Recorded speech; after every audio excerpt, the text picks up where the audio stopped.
Assalamualaikum warahmatullahi wabarakatuh. Perkenalkan, nama saya Tiara Fajriani dengan NIM B1A123149. Tujuan saya membuat video ini yaitu untuk memenuhi tugas remedial mata kuliah Ekonomi Manajerial kelas B. Di sini saya akan menjelaskan beberapa poin. Baik, poin pertama yaitu efektivitas diskriminasi harga pesawat.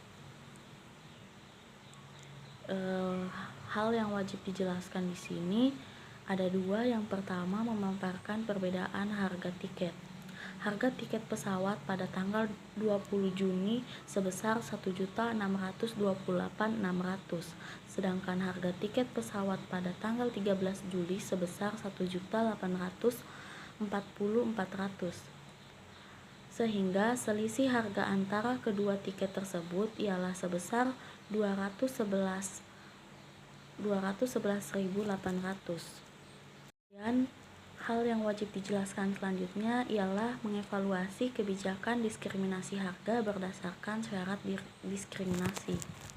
Di sini syarat pertamanya yaitu harga lebih tinggi pada permintaan yang inelastis. Pada tanggal 13 Juli 2025 adalah hari Minggu dan masa libur sekolah nasional, sehingga permintaan tiket meningkat drastis. Saat permintaan inelastis, konsumen tetap akan membeli meskipun harga naik, karena tiket dibutuhkan untuk liburan keluarga yang sudah dijadwalkan, dan alternatif transportasi mungkin lebih mahal atau memakan waktu. Untuk syarat pertama ini terpenuhi karena maskapai menaikkan harga saat permintaan tidak sensitif terhadap perubahan harga. Syarat yang kedua yaitu pasar dapat dibedakan dan produk tidak dapat dijual kembali ke pihak lain. Tiket pesawat adalah produk non-resizable atau tidak bisa diperjualbelikan kembali karena nama penumpang tercantum di tiket. Terdapat data identitas dan aturan ketat check-in. Pembatalan atau refund sering terbatas atau tidak fleksibel.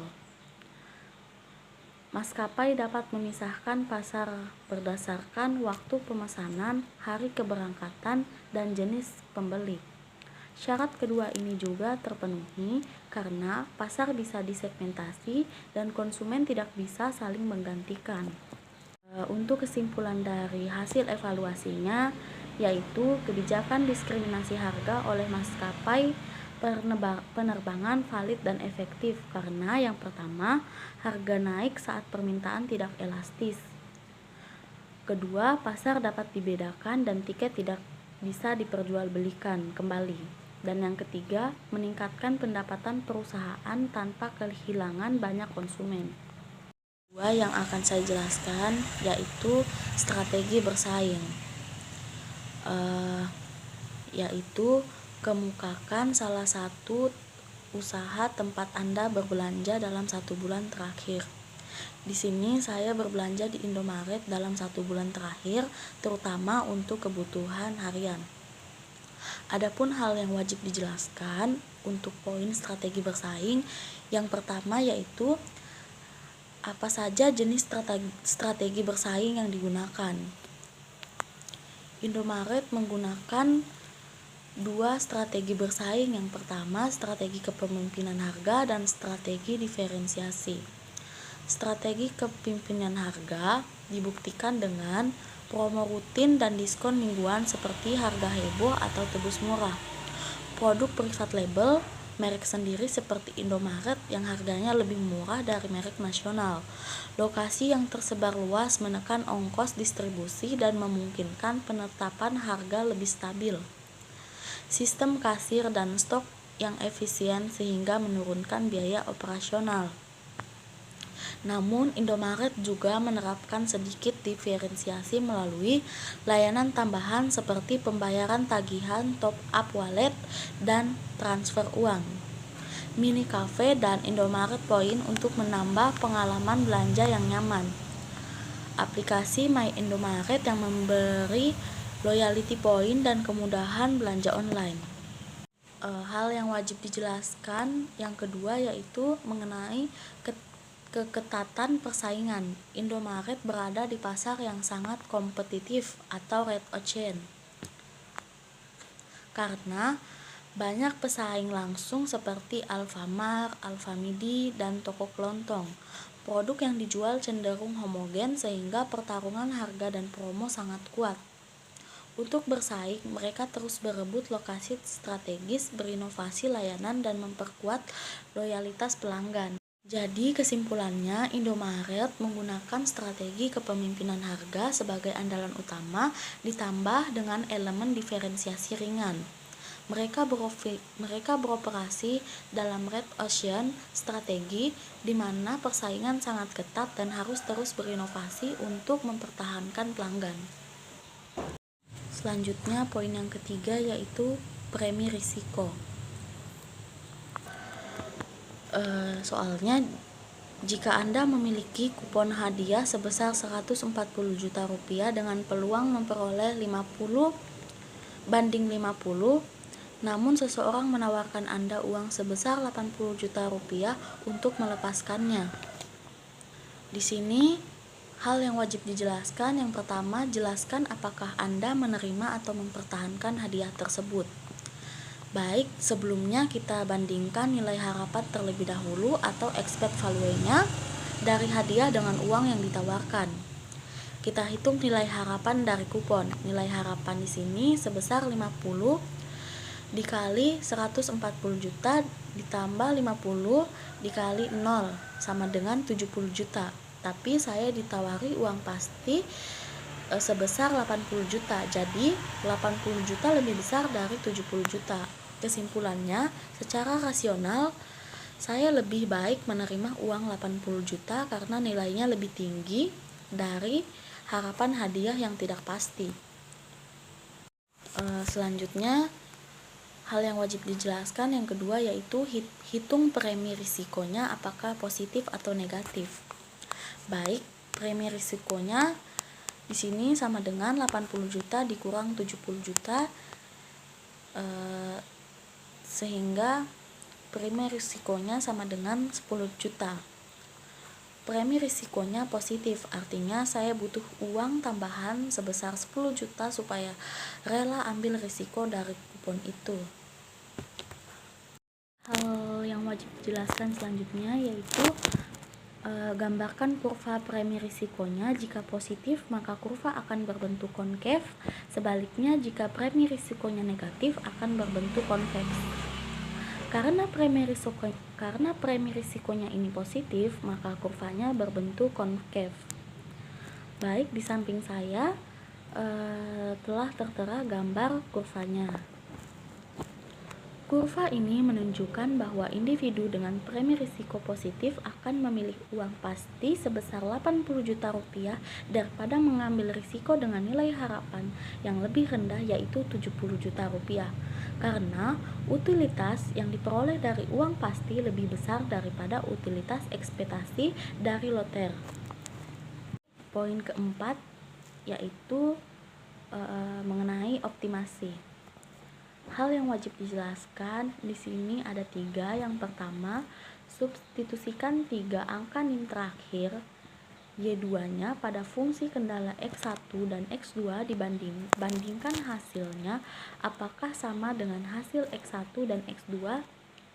Jika lebih kecil, maka kelebihan input. Sebaliknya, jika lebih besar, untuk output Y1 mengikuti hasil output olah data. Perhitungan keuntungan, substitusikan 3 angka NIM terakhir Y2 pada fungsi tujuan. Baik, dari hasil saya mensubstitusikan Y1 200 mengikuti hasil olah data dan Y2 sama dengan 149 dari 3 angka NIM terakhir ke fungsi kendala X1 dan X2. Hasil perhitungannya yaitu X1 sama dengan 100 dalam kurung 200 ditambah 200 dalam kurung 149 sama dengan 49.800, artinya lebih besar dari batas 20.000 berarti terjadi kekurangan input X1. X2 sama dengan 200 dalam kurung 200 ditambah 100 dalam kurung 149 sama dengan 54.900. Artinya lebih besar dari batas 40.000, berarti terjadi kekurangan input pada X2. Jadi hasil input tersebut tidak variabel. Tapi kalau tetap dipaksakan, nilai keuntungan maksimum dari fungsi tujuan adalah sebesar 54.900.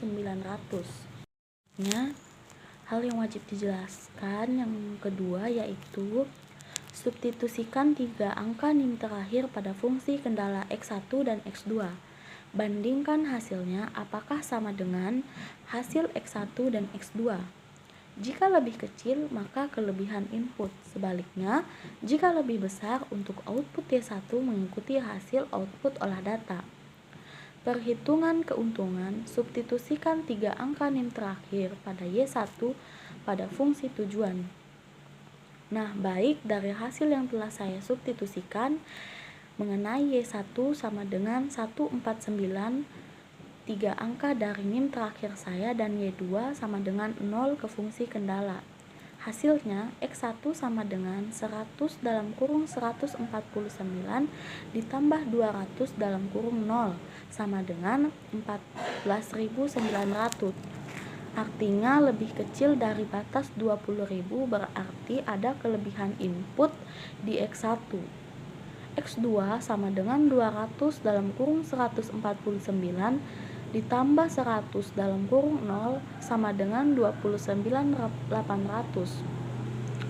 Artinya lebih kecil dari batas 40.000, berarti ada kelebihan input di X2, sehingga solusi ini variabel tapi belum optimal.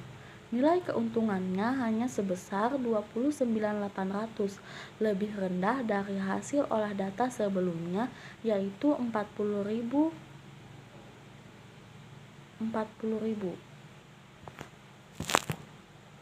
Selanjutnya, hal yang wajib dijelaskan yang ketiga yaitu guna melihat pertambahan keuntungan kalikan kenaikan input X2 dengan dual price yang sesuai.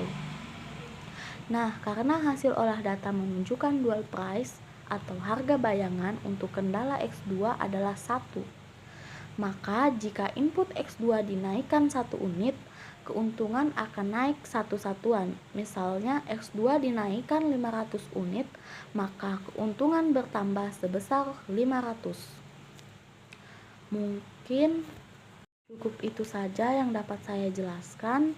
Kurang dan lebihnya mohon dimaafkan. Saya ucapkan sekian dan terima kasih.